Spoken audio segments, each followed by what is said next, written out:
There are moments in your life that act as a kind of emotional cartography, marking a definitive shift in the landscape of your heart. They are not always the loud, seismic events the world tells you to watch for, not the graduations or the grand departures. Sometimes, they are as quiet as a change in the light, as subtle as the weight of a head settling onto your shoulder in a dimly lit room. That single point of pressure becomes a new capital city, a place from which all other territories of your life are suddenly measured. Before him and after him. Before that touch and after.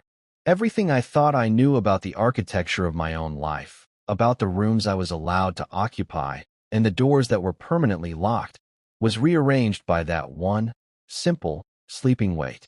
It was the quietest demolition I had ever known. It began, as so many of these cataclysmic shifts do, with something utterly ordinary. It began with exhaustion. His, not mine. My own exhaustion was a different beast entirely, a chronic, low-grade ache born from years of meticulously managed hope and rigorously suppressed affection. His was acute, a product of deadlines and delayed flights, and the relentless friction of a world that demanded more from him than he had to give. Julian had been a constant current in the river of my life for nearly a decade, a force of nature I had long ago learned to navigate rather than resist. He was all bright energy and forward momentum, a man who built intricate worlds out of code and logic, while I lived my life in the quiet, patient world of captured light and shadow, a photographer content to observe from the periphery. Our friendship was a strange and beautiful piece of engineering in itself, a bridge between two completely different continents of being, and it was the most stable structure I had ever known. Until the night the foundations began to tremble. He had called me from the taxi, his voice frayed at the edges, the sound scraped thin by bad cell service and fatigue. He didn't ask if he could come over. He simply stated it as a fact, a destination he was already locked onto. I'm heading to yours. Don't have it in me to face my empty place tonight. There was no room for refusal, not that I would have ever considered it. My apartment had long been his unofficial sanctuary, the decompression chamber he used to transition from the crushing pressure of his work life to the vacuum of his personal one. He arrived looking like a man who had been weathered by a private storm, his shoulders slumped under the invisible weight of his suit jacket, his tie already loosened in a gesture of premature surrender. He dropped his briefcase by the door, the sound of it hitting the hardwood floor echoing with a profound finality, and collapsed onto my worn leather sofa, as if his bones had suddenly dissolved. He didn't speak for a long time. I made him tea, the kind with chamomile and lavender that I kept stocked specifically for these occasions, and set it on the coaster on the low wooden coffee table. I didn't press him for details. I had learned over the years that Julian's silence was a vessel being filled. When it was full, it would spill over. My role was simply to be the ground that caught the overflow, to absorb the frustration and the fear without judgment, to be the quiet, steady shoreline to his turbulent sea. So I sat in the armchair opposite him, a book open in my lap as a pretense of occupation, and I waited. The only sounds in the room were the hum of the refrigerator, the distant sigh of city traffic, and the ragged rhythm of his breathing. He stared at a fixed point on my far wall, at a black and white print I'd taken of a lone, gnarled tree on a foggy coastline, and I wondered if he saw the same stubborn loneliness in it that I did. When he finally spoke, his voice was a low rumble of gravel and defeat. He talked about a project, a client, a cascade of small, unforeseen errors that had compounded into a catastrophic failure. He spoke of the endless meetings, the political maneuvering, the weight of his team's expectations, and the sharper, more personal sting of his own disappointment. I listened, tracing the lines of his exhaustion in the deep new grooves around his eyes, in the way his hands, usually so expressive and full of life, lay limp and open on his knees. He vented for nearly an hour, the words pouring out of him in a torrent of pent-up anxiety. I was the silent dam, holding it all back, letting him empty himself of the poison until he was left with nothing but the hollowed-out quiet that always followed. And in that quiet, something shifted. The space between us, usually a comfortable, well-defined territory of friendship, seemed to shrink and warp, its familiar geometry changing under the influence of some new, unspoken gravity. He sighed, a long, shuddering exhalation that seemed to carry the last of his energy with it. He scrubbed a hand over his face, then let it fall away. His gaze, unfocused and weary, drifted from the photograph on the wall to me, sitting in my chair. He looked at me for a long moment, and his expression was one I couldn't quite decipher. It was more than just tired. It was something raw, something vulnerable, a look I had never seen on his confident, capable face before. He shifted on the couch, turning his body slightly towards me. The movement was slow, deliberate, as if it required a conscious effort of will. And then, without a word, he leaned. He closed the remaining distance between the sofa and the armchair, a space that had always felt both negligible and vast, and he laid his head on my shoulder. And he stayed. The world stopped. My breath caught in my chest, a prisoner of my own astonishment. I could feel the surprising weight of his head, the warmth of it seeping through the thin fabric of my t-shirt, a profound and terrifying heat. The rough texture of his hair, still damp from a day-old product, brushed against the side of my neck. I could smell the faint, clean scent of his shampoo mixed with the sterile aroma of a day spent in recycled office air and the sharper, metallic tang of stress. Every single one of my senses was screaming, overloaded with a sudden deluge of data I had spent the better part of a decade teaching myself to ignore. This was Julian. This was my best friend. And his head was on my shoulder. A simple act of trust and exhaustion that felt like a tectonic plate shifting beneath me, threatening to bring my entire carefully constructed world crashing down. My heart hammered against my ribs, a frantic drumbeat in the sudden, deafening silence. I sat there, rigid as stone, my own body a statue of terrified stillness, and I did the only thing I could do. I breathed. In. Out. A slow, silent count. I willed my muscles to relax, to not flinch away, to accept this impossible gift without betraying the storm of emotion it had unleashed inside me. He was just tired, I told myself. He was just venting. This meant nothing. It was a plea for comfort, not affection. It was a gesture born of desperation, a human seeking solace from another human. But the desperate, hopeful thing inside me, the thing I had kept locked in the darkest room of my heart for so many years, whispered a different, dangerous story. It whispered, "This is everything." We had met in a crowded, overheated lecture hall during our first year of university, a place of forced proximity and anonymous faces. I was there because the introductory computer science course was a mandatory credit for my fine arts degree, a cruel joke played by the curriculum committee. I was completely, hopelessly lost. Julian was sitting 2 seats over, radiating an easy confidence that seemed utterly alien in that environment. He wasn't just following the lecture. He was anticipating it, his pen scratching out notes with a relaxed, fluid motion while I was still trying to decipher the professor's first slide. He noticed me, I think, because of the sheer intensity of my confusion. He probably saw the quiet panic in my eyes, the way I stared at the lines of code on the screen as if they were an ancient, indecipherable script. During a short break, he leaned over. "You look like you're about to spontaneously combust," he'd said, a small, amused smile playing on his lips. His voice was warm, and it cut through the anxious hum in my head. I could only manage a weak, self-deprecating laugh. "I think my brain is trying to reject this information like a bad organ transplant," he laughed, a real, genuine laugh that made the people in front of us turn around. "It's a language," he said, "like any other. You just have to learn the grammar." He became my translator. He would patiently walk me through the logic, sketching out diagrams on napkins in the campus coffee shop, turning abstract concepts into something tangible and real. He never made me feel stupid, never showed a flicker of impatience. He seemed to genuinely enjoy the challenge of finding new ways to explain things, of watching the understanding finally dawn on my face. In return, I showed him my world. I took him to the darkroom, a place of chemical smells and deep, ruby-red safety lights, and I showed him the magic of an image emerging from nothing on a blank sheet of paper. He was fascinated. He, who built things with the rigid certainty of ones and zeros, was captivated by the alchemy of silver halides and light, the beautiful, unpredictable art of capturing a moment. He called me a light thief, and the name stuck.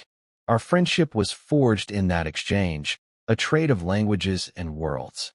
He taught me logic, and I taught him to see the poetry in the mundane. The foundation of our bond was this mutual respect for our differences. He was the sun, I was the moon. He was sound, I was silence. He moved through the world with an effortless social grace, collecting friends and acquaintances like a ship collects barnacles, while I was content with a small, curated circle. He dated, often and with a kind of optimistic enthusiasm that I found both endearing and mystifying. There was a string of girlfriends over the years: Sarah, the fiery law student; Chloe, the free-spirited musician; Emily, the pragmatic doctor. I met them all. I was the best friend, the permanent fixture, the one who was always there before they arrived and long after they were gone. I played my part well. I was the friendly confidant, the non-threatening shoulder for them to cry on when things with Julian got complicated, the reliable source of insight into his strange, brilliant mind. And with every new girlfriend, I felt the same quiet, internal fracturing, the splintering of a hope I wasn't even supposed to be nurturing. My feelings for him hadn't been a sudden revelation. They had grown slowly, organically, like a vine creeping up a stone wall, so gradually that I didn't notice until it had covered everything. It was in the small things. The way he'd get a specific, focused look in his eyes when he was solving a problem, his brow furrowed in concentration. The sound of his unrestrained laughter, a loud, joyful bark that he never tried to stifle. The unconscious way he would reach out and touch my arm to emphasize a point, a casual, thoughtless gesture that would send a jolt of electricity straight to my core. I learned to live with it, this constant, low hum of affection beneath the surface of our friendship. I packed it away, compartmentalized it, treated it like a chronic condition that had to be managed but could never be cured. I became an expert in emotional misdirection, a master of platonic performance. My camera became both my shield and my outlet. I could watch him through a lens, could capture the fleeting expressions and unguarded moments, and it felt safe.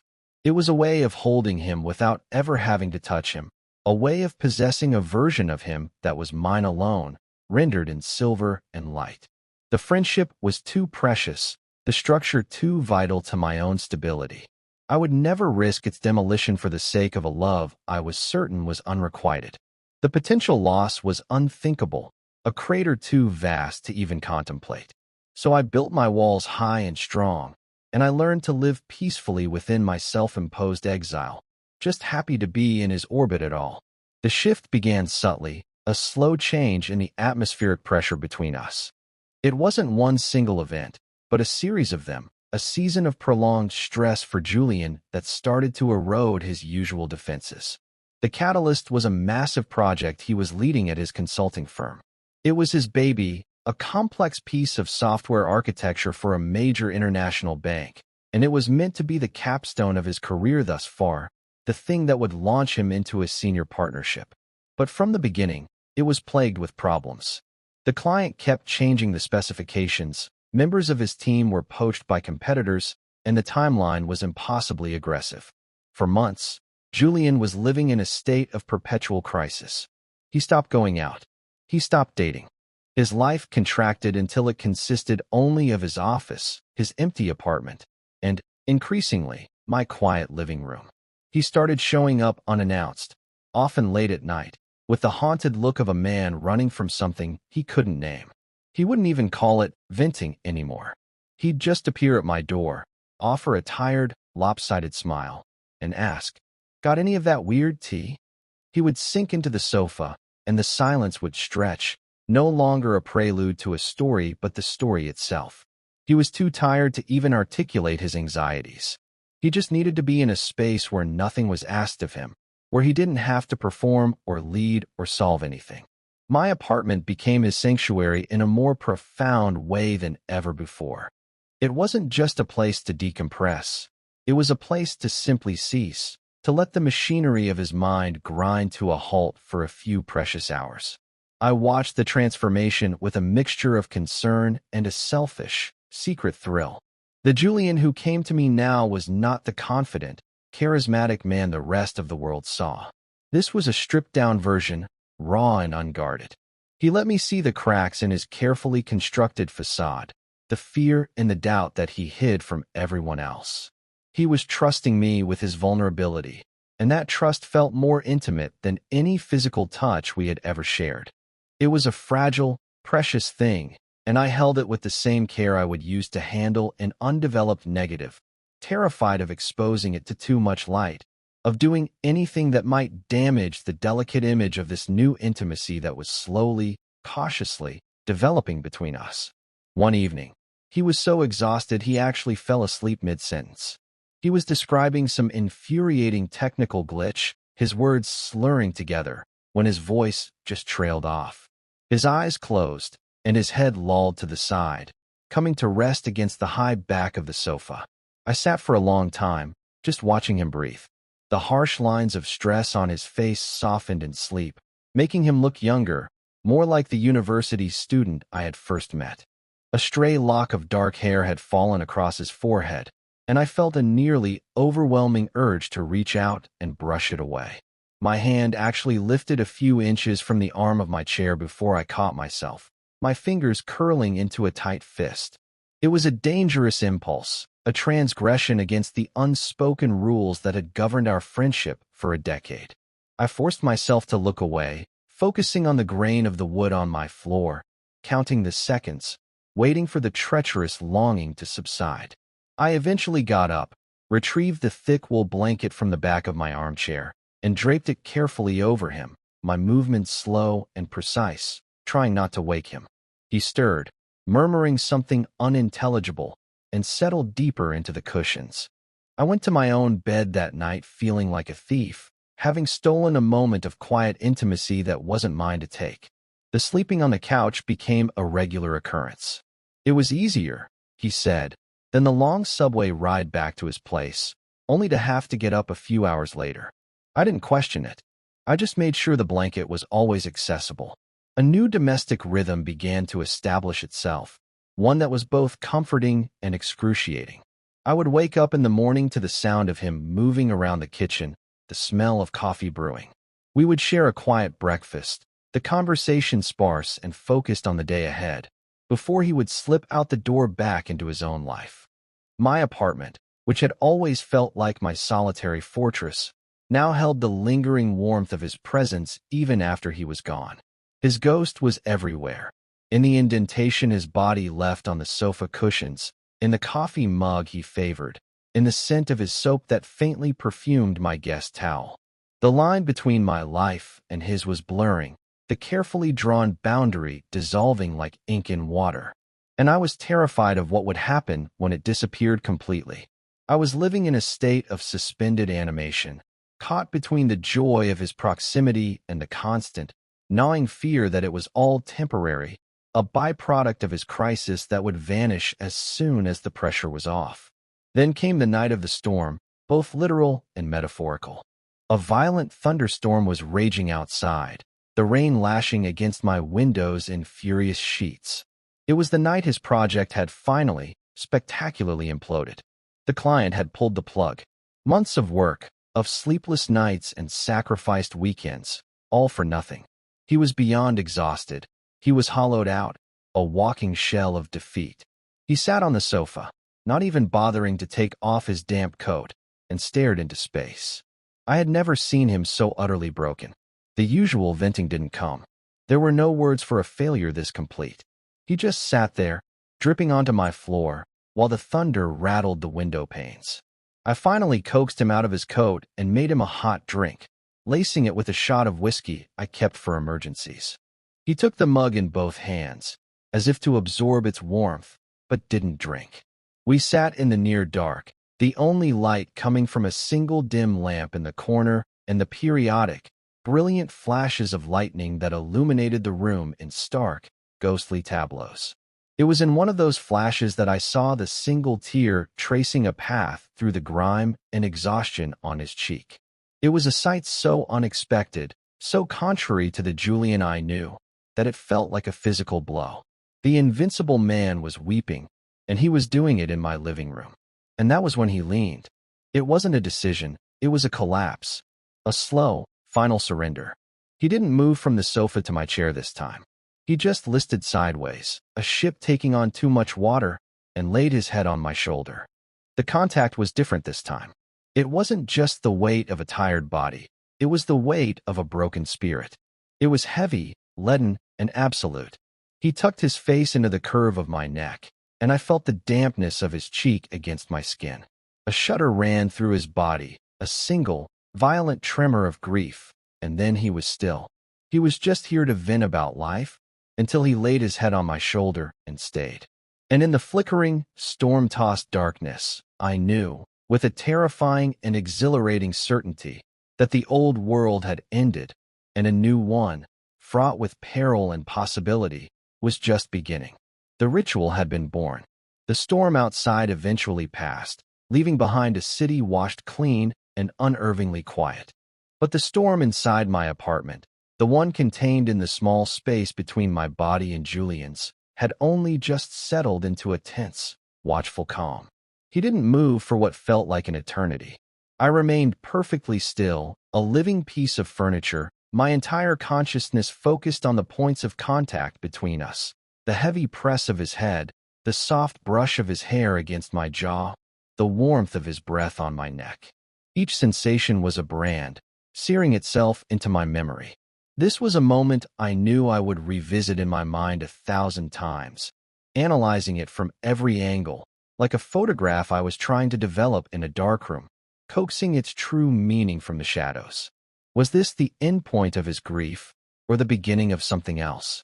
Was I a person to him in this moment, or just a convenient, warm object? The questions circled in my head, a flock of anxious birds with no place to land.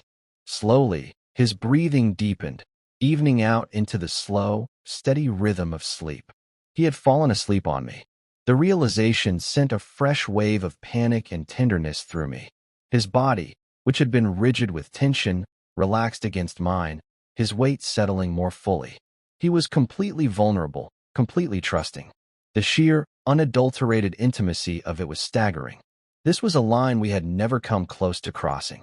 We were friends, yes, the best of friends, but our relationship had always been defined by a comfortable, respectful distance. We were backpats and shoulder bumps, not this. This was the language of lovers, of family, a silent vocabulary I never thought we would share. I felt like an imposter, a fraud who was being granted access to a sacred space under false pretenses. He thought he was leaning on a friend, a safe harbor. He didn't know he was resting in the arms of someone who had been quietly in love with him for years. The guilt was a sharp, bitter taste in my mouth. This became our new normal, our unspoken ritual. It didn't happen every time he came over, but it happened often enough to become a pattern, a new step in the choreography of our friendship. He would arrive, weary from the world, and we would talk, or watch a movie, or just sit in silence. And then, at some point in the evening, the gravitational pull would begin. He would shift closer, a subtle migration across the sofa cushions, and the air would thicken with anticipation.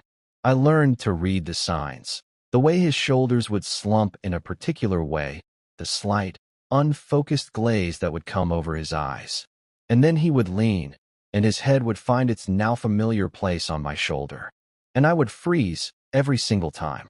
My body would go rigid, my breath would catch, and I would have to consciously, deliberately, force myself to relax, to accept the weight, to become the pillar he needed me to be. The internal monologue that accompanied these moments was a chaotic symphony of warring emotions. A part of me, the pragmatic, self-protective part, screamed warnings. This is situational. This is a trauma response. He's just using you for comfort because he's at his lowest point. The moment he's back on his feet, this will stop, and you will be left with the ghost of a touch you were never meant to feel. It was a cruel, logical voice, and I feared it was the voice of truth. It warned me not to build a home in a temporary shelter, not to mistake a moment of desperate comfort for a declaration of love. It told me to guard my heart, to maintain the emotional distance that had kept me safe for so long. But there was another voice, a quieter, more hopeful whisper. It was the voice that cataloged the details with the precision of a poet. It noted the way he would sometimes sigh, a deep, contented sound, once he had settled against me. It noticed the times his hand would come to rest on the cushion, just inches from my own, his fingers slightly curled as if waiting for something. It memorized the exact scent of his skin, the specific cadence of his sleeping breath. This voice told a different story. It spoke of trust, of safety, of a connection that ran deeper than words. It suggested that maybe, just maybe, his subconscious mind was seeking out the one place it felt truly at peace. It was a dangerous, seductive narrative, and I found myself clinging to it, analyzing every shred of evidence that might support its beautiful, impossible conclusion.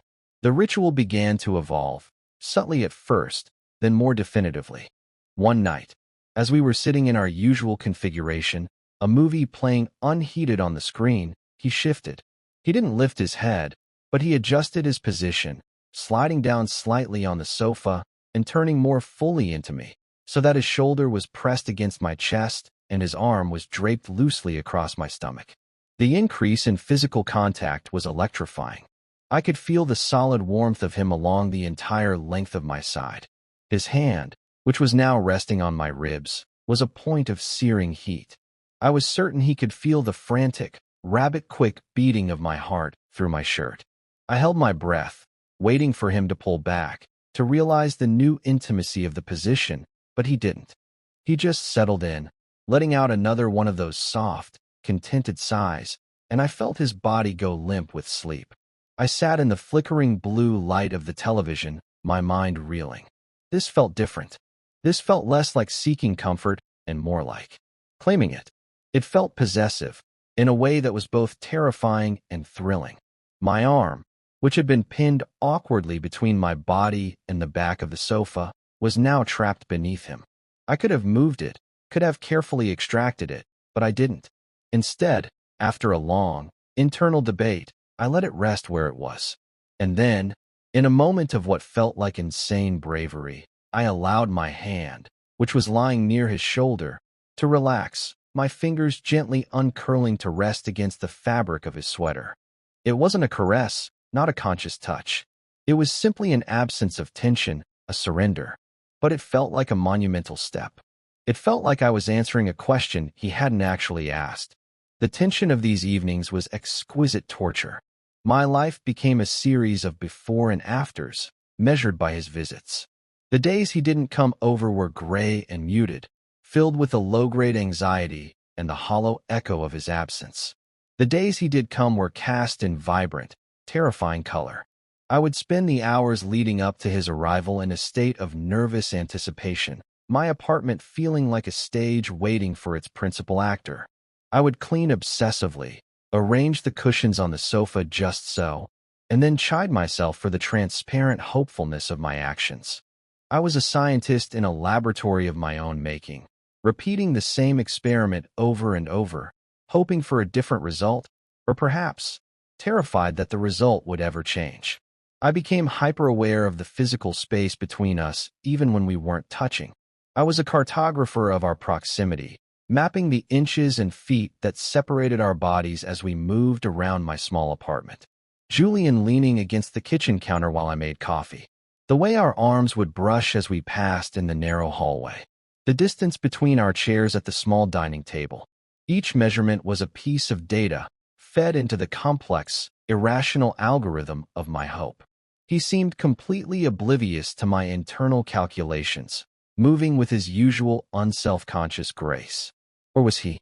Sometimes, I would catch him looking at me with that same unreadable expression I'd seen on the first night, a flicker of something deep and questioning in his eyes before he would look away. I would tell myself I was imagining it, projecting my own yearning onto his tired, friendly face. It was safer to believe I was imagining it. The plausible deniability of it all was the true source of the madness. Every action had a perfect, logical, platonic explanation. He was sleeping on my couch because he was working himself to the bone and my place was closer to his office. He was leaning on me because he was emotionally shattered and seeking the comfort of his oldest friend. He was draping his arm over me in his sleep because he was, well, asleep, and people move unconsciously. For every intimate gesture, there was a convenient, friendship-saving excuse. This gray area was both a sanctuary and a prison. It allowed this new, fragile intimacy to grow without the pressure of names or definitions. But it also kept me trapped in a state of perpetual uncertainty, unable to ask for clarity for fear of shattering the beautiful, ambiguous illusion. One particularly cold night, he showed up shivering, having forgotten his heavier coat. He was a block of ice, his hands numb and his face pale. I made him tea and insisted he take the thickest blanket I owned. We settled onto the sofa, the ritual commencing almost immediately. He was so cold that he pressed himself against me more firmly than usual, as if trying to absorb my body heat. He burrowed his face into my neck and his arm wrapped tightly around my waist, pulling me closer. His hand, icy even through my sweater, rested on my back. Without thinking, I covered his hand with my own, my palm blanketing his cold fingers. It was an instinctive, protective gesture. "You're freezing," I murmured, my voice sounding rough to my own ears. He made a small, affirmative sound against my skin, and instead of pulling away, he intertwined his fingers with mine. My entire nervous system went into shock. Our hands were clasped, his fingers lacing through mine, a simple, definitive act of connection that felt as loud as a gunshot in the quiet room. This had no plausible deniability. This was not an accident of sleep. He was awake. He had actively, consciously, taken my hand. We sat like that for a long time, not speaking, the television murmuring in the background. My thumb began to stroke the back of his hand, a slow, tentative rhythm, a question asked in the language of touch. He responded by tightening his grip ever so slightly, an answer that sent a dizzying wave of heat through my entire body. The air crackled. The gray area had vanished, burned away by the heat of our joined hands. We were in new territory now, a landscape with no maps and no excuses, and I had no idea where we were supposed to go from here. The night our hands first intertwined was a tipping point, a fulcrum upon which the entire weight of our 10-year friendship was precariously balanced. After that, the ritual was different. The ambiguity that had served as both my shield and my torment had been stripped away, leaving something raw and undeniable in its place.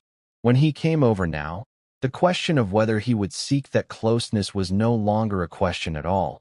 It was an expectation, a silent agreement that hummed in the space between us. The journey from his side of the sofa to mine was no longer a tentative migration, but a deliberate, purposeful act.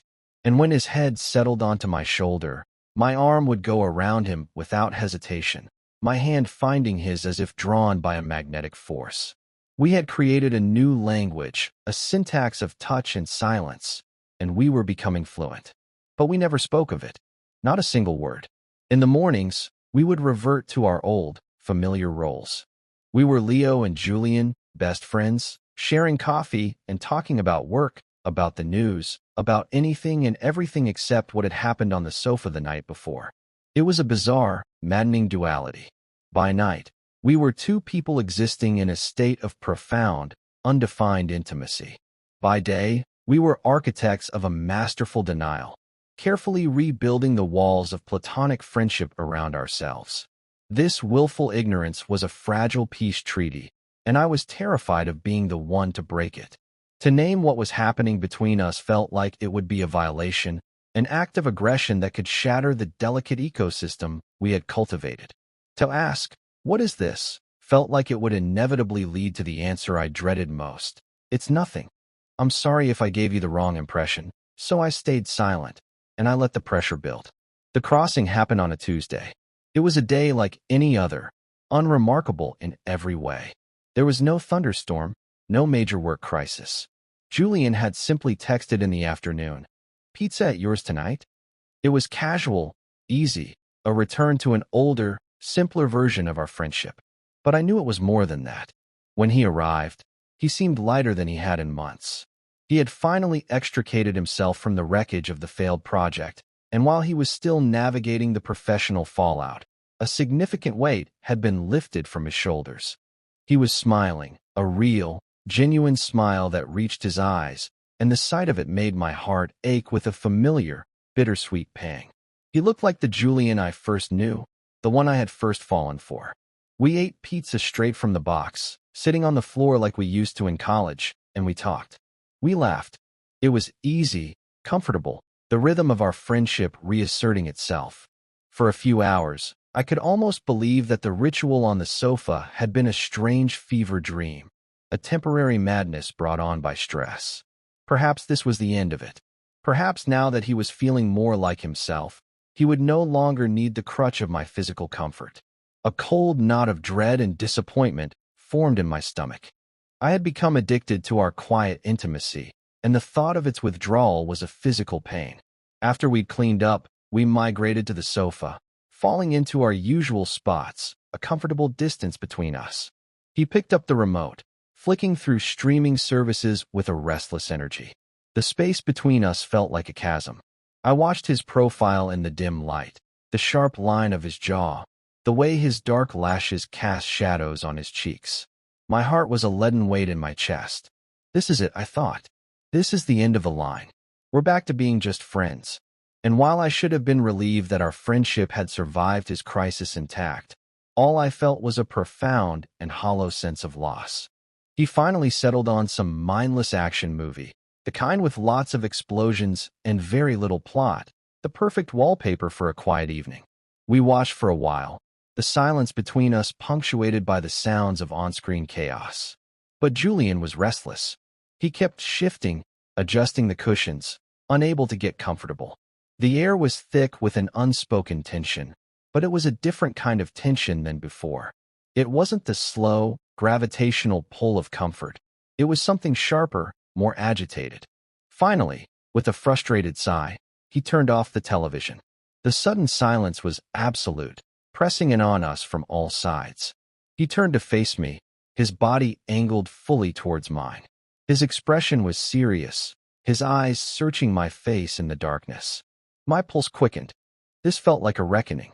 "Leo," he said, his voice quiet, almost hesitant. It was the way he said my name, imbued with a weight it didn't usually carry. "Yeah." I managed, my own voice tight. He didn't say anything for a long moment.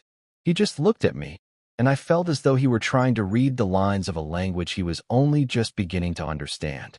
His gaze dropped to my mouth, lingered there for a fraction of a second too long, and then flickered back up to my eyes. The look he gave me was one of pure, unadulterated vulnerability. The confident, capable Julian I knew was gone, replaced by someone uncertain and afraid, but also determined. He opened his mouth, then closed it, as if the words he wanted were stuck in his throat. He took a shallow breath. "Would it be okay?" he whispered, the words barely audible. I knew what he was asking. It was the question that had been hanging in the air between us for months, the question my heart had been screaming and my mind had been silencing. Time seemed to slow down, to stretch and warp around his words. In that single, suspended moment, I saw the two paths laid out before me. I could pretend I didn't understand. I could make a joke, deflect, and guide us safely back to the familiar shores of our friendship. I could save us from the potential wreckage. Or I could walk forward into the terrifying, uncharted territory he was offering to explore with me. I could risk everything, the most important friendship of my life, for the chance at something more. My heart was hammering so hard I could feel it in my teeth. I looked at him, at the genuine fear and hope warring in his eyes, and I knew I couldn't lie. I couldn't pretend. I had been living a half-life for years, and I was tired of being a quiet observer of my own life. I wanted to be in the frame. I gave a single, small nod, a barely perceptible movement that felt like it carried the weight of my entire world. That was all the permission he needed. He leaned in slowly, giving me every opportunity to pull away, to change my mind. His eyes never left mine until the last possible second. The first touch of his lips was impossibly soft, hesitant, and questioning. It wasn't a kiss of passion or demand. It was a confession. It was a quiet admission of a truth he had probably only just admitted to himself. It was tentative and gentle, a stark contrast to the explosions that had just been on the television screen. I met his tentative pressure with a soft response of my own, a silent affirmation. Yes, it's okay. Yes. His hand came up to cup my jaw, his thumb stroking my cheek, and the simple, grounding touch sent a tremor through me. The kiss deepened slightly, but it never lost its quality of reverent discovery. It was the sound of a door, locked for a decade, finally, quietly, clicking open. When we finally broke apart, we didn't move away. He rested his forehead against mine, his eyes still closed. I could feel his breath, warm and a little shaky, on my lips. The silence that followed was not empty. It was full, charged with everything that had just been said without words. He had crossed the line. He had taken the ultimate risk, and I had met him there. And in the quiet darkness of my living room, surrounded by the ghosts of 100 platonic nights, something new and terrifying and beautiful had just been born. The aftermath was silence. A dense, complicated silence that was entirely different from the comfortable quiet we had shared before. After the kiss, Julian had pulled back, not just physically, but emotionally. He retreated into himself, a subtle but immediate shuddering of the vulnerability he had just shown me. He didn't meet my eyes. He mumbled something about it being late, about an early meeting he'd forgotten. The words were a flimsy excuse, a transparent attempt to flee the scene of the emotional crime. I didn't know what to say, how to anchor him, so I just nodded, a spectator to his sudden, panicked retreat. He gathered his things with a clumsy haste, and at the door, he paused, his hand on the knob. He turned, and for a fleeting second, I saw that raw, conflicted look on his face again. He looked like he wanted to say something, anything, but no words came. He just gave me a tight, unreadable nod and left, closing the door softly behind him. The click of the latch echoed in the apartment like a final verdict. The next few days were a special kind of hell. It was a world of unanswered texts and calls that went straight to voicemail. The vibrant, terrifying color of the days leading up to the kiss had bleached into a stark, painful white noise of absence. I replayed the kiss over and over in my mind, dissecting every micro-expression, every hesitant touch, searching for a clue I might have missed. Had I misinterpreted it? Had it been a mistake for him, a moment of confusion or loneliness that he now regretted? The logical, self-protective voice that I had suppressed for so long came roaring back with a vengeance. I told you so, it sneered. You were a port in a storm. The storm passed, and the ship has sailed. The thought was a physical agony, a hollowing out of my chest. I had allowed myself to hope, truly hope, for the first time in years, and the subsequent silence felt like a punishment for that audacity. I swung wildly between anger, hurt, and a desperate, aching worry. Was he okay? Was he spiraling, consumed by confusion? Or was he just a coward, unable to face the consequences of his own actions? The uncertainty was eating me alive. I felt like a photograph that had been left in the developing chemical for too long, the image of what we could be oversaturating and turning black, ruined beyond repair. The friendship, the solid, reliable structure that had been the one constant in my adult life, was now a ruin. The risk I had taken felt catastrophic. I hadn't just lost a potential lover. I had lost my best friend. The silence from his end was an erasure. It was as if the last few months, the ritual, the kiss, none of it had happened. He was trying to reset us to a time before, but the demolition had already occurred. There was no going back to the way things were. After a week of this torment, I couldn't take it anymore. I was tired of being a passive observer. This was my life, my heart, and I deserved an explanation, even if it was one I didn't want to hear. I decided to confront him.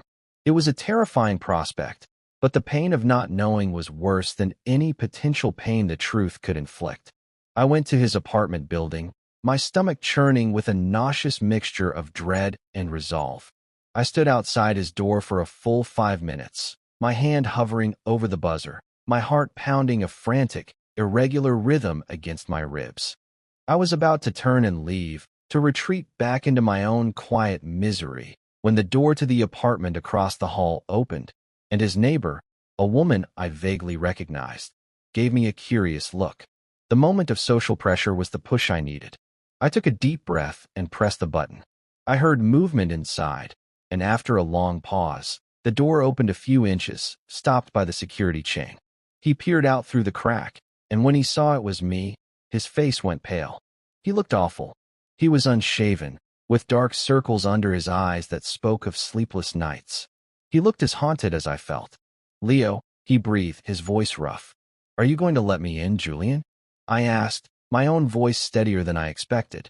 He hesitated, then closed the door to undo the chain.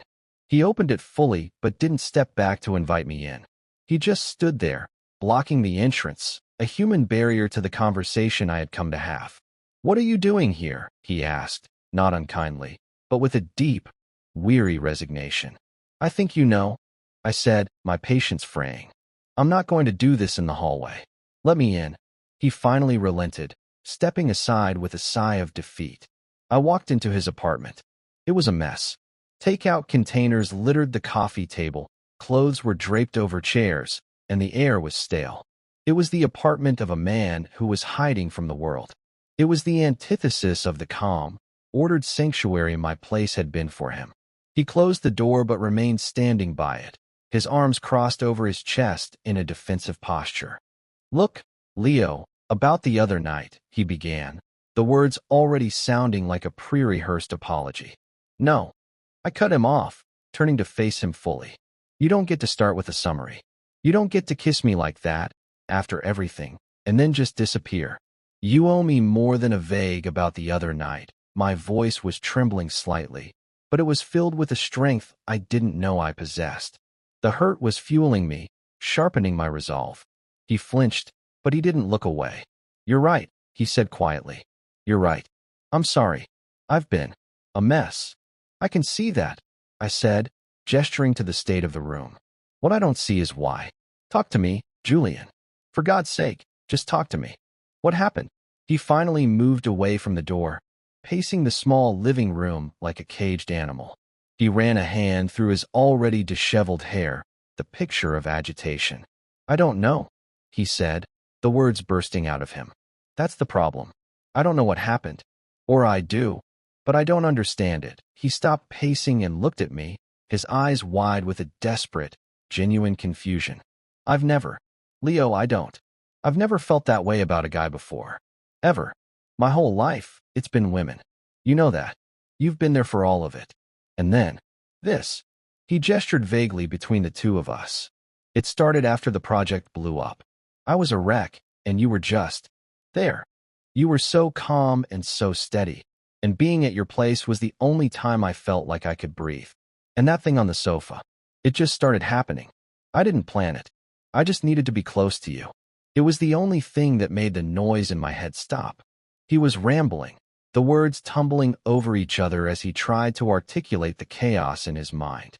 I listened, my anger slowly beginning to dissolve, replaced by a wave of empathy. He wasn't a coward. He was terrified. He was a man whose entire understanding of himself, of his own identity, had been upended. "And the kiss?"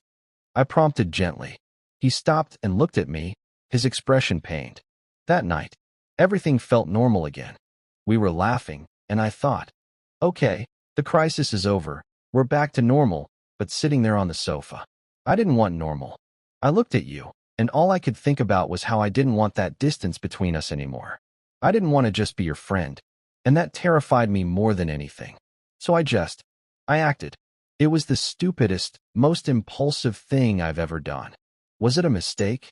I asked, the question hanging in the air, heavy and fragile. My entire body tensed, bracing for the impact of his answer.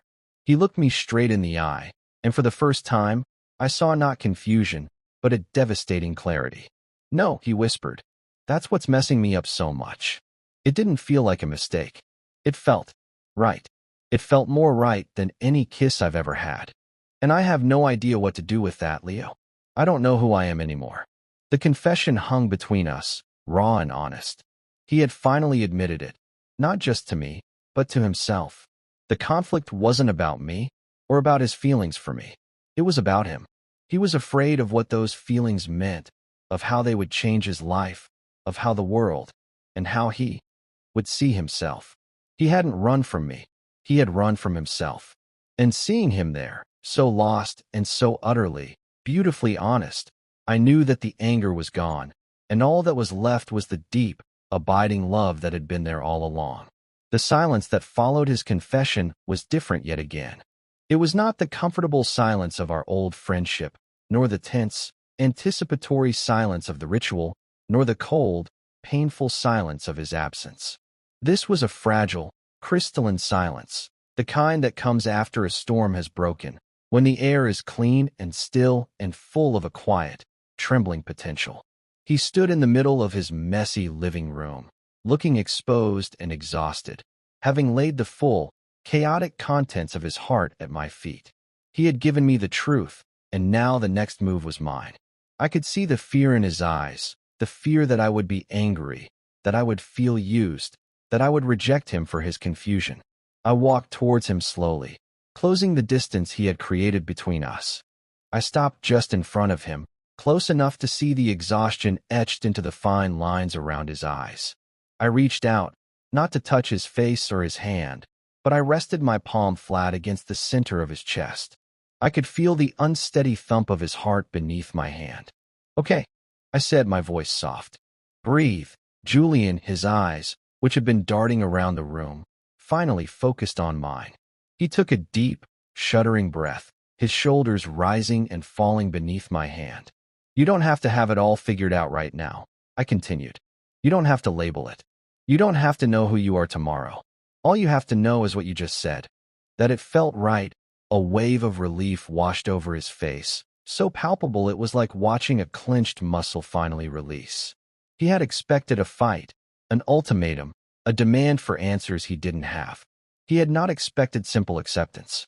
A single tear escaped the corner of his eye and tracked a path down his cheek, mirroring the one I had seen on that first stormy night. He didn't bother to wipe it away. "I was so scared," he whispered. "I was terrified I'd ruined everything. Our friendship.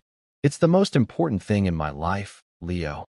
It's the most important thing in mine, too," I said, my voice thick with emotion. "That's why you can't run from it. Or from me. We talk. Whatever this is, wherever it goes, we figure it out together. No more disappearing acts." He nodded, a jerky, earnest movement. "No more," he promised. "I'm so sorry." "I know," I said. And I did. I let my hand drop from his chest, and then, taking a small step back, I looked around the chaotic apartment. "Now," I said, my tone shifting to something lighter, an attempt to pull us both back from the emotional ledge. "Let's deal with this disaster zone. You can't think straight in a place like this." A small, watery smile touched his lips. It was the first real smile I'd seen from him in over a week, and it was like the sun breaking through the clouds. "Yeah," he agreed. "It's pretty bad." We spent the next 2 hours cleaning his apartment. It was a strange, therapeutic, and deeply domestic act.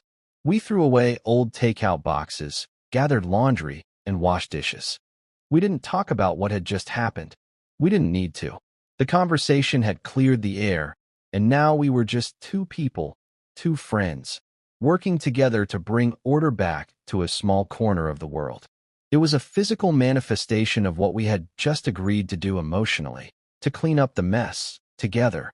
As we worked, the old, easy rhythm of our friendship began to return, but it was underpinned by something new, a quiet current of awareness and intention. When we were done, the apartment was clean and quiet, the late afternoon sun slanting through the newly wiped windows. We were both tired, but it was a good kind of tired, the satisfying exhaustion that comes from productive work. We stood in the middle of the living room, a space transformed. "Better?" I asked. "So much better," he said, and I knew he wasn't just talking about the apartment. He looked at me, his eyes clear and calm for the first time. "Thank you, Leo. For everything. For not giving up on me." "Never," I said, and the word was a vow. He took a hesitant step closer. "Can I?" he started, leaving the question unfinished. But I knew what he was asking. He was asking if the door we had opened was still open.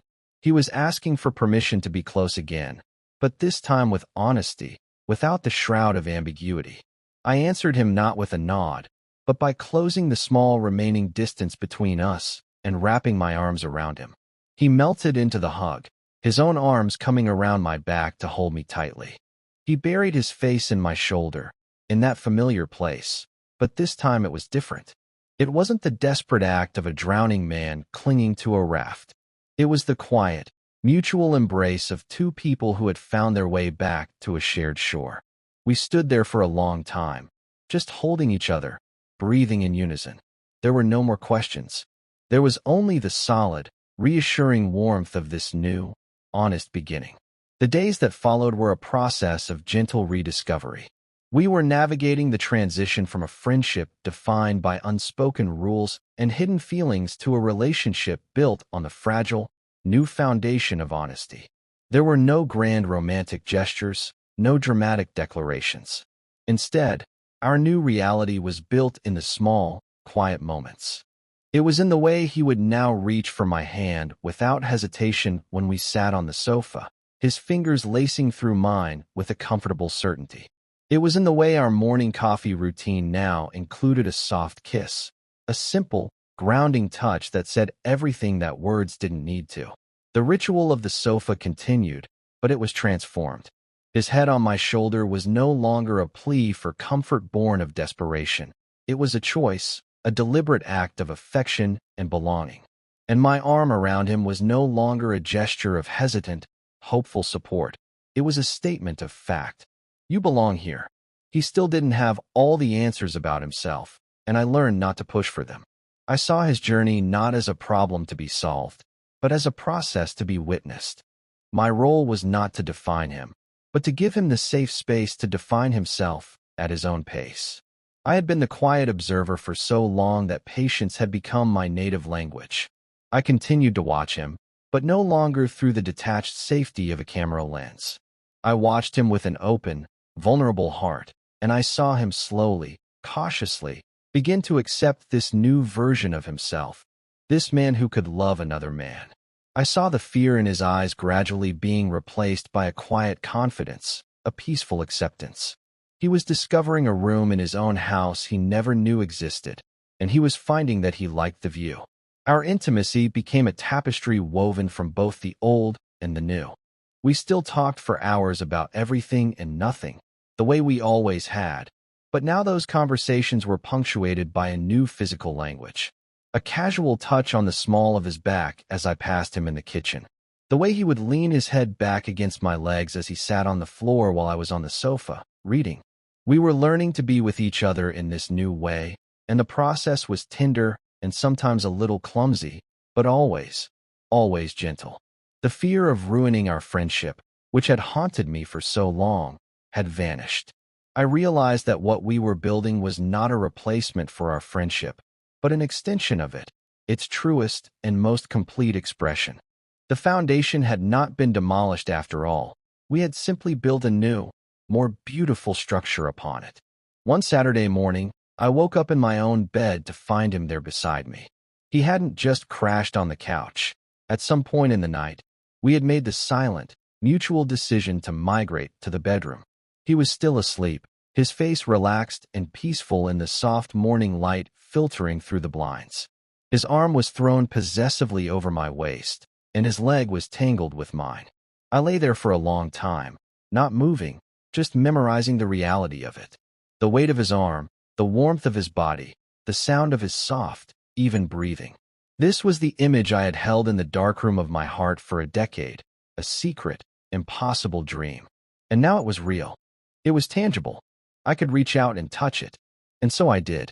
I gently brushed the stray lock of hair off his forehead, the gesture I had denied myself so many times before. He stirred in his sleep, a small smile touching his lips, and he snuggled closer. In that moment, a profound sense of peace settled over me, a quiet, unshakable certainty. We were home. We began to heal in the beautiful, honest silence we had learned to create together.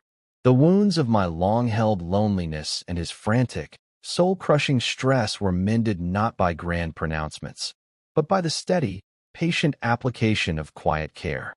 We found that the safest, most sacred spaces are not built of walls and a roof, but of trust and vulnerability, of the profound comfort of being truly seen and accepted by another person. The architecture of our lives had been redrawn, the boundaries dissolved, the locked doors thrown wide open. And what we found inside was not a terrifying void, but a quiet, sunlit room, a place where two separate lives had finally, gracefully, become a shared one. It was a space big enough for all of his lingering questions and all of my long-held hopes, a sanctuary built not of wood and stone, but of a simple, sleeping weight on a shoulder and a silent, revolutionary promise to let it stay.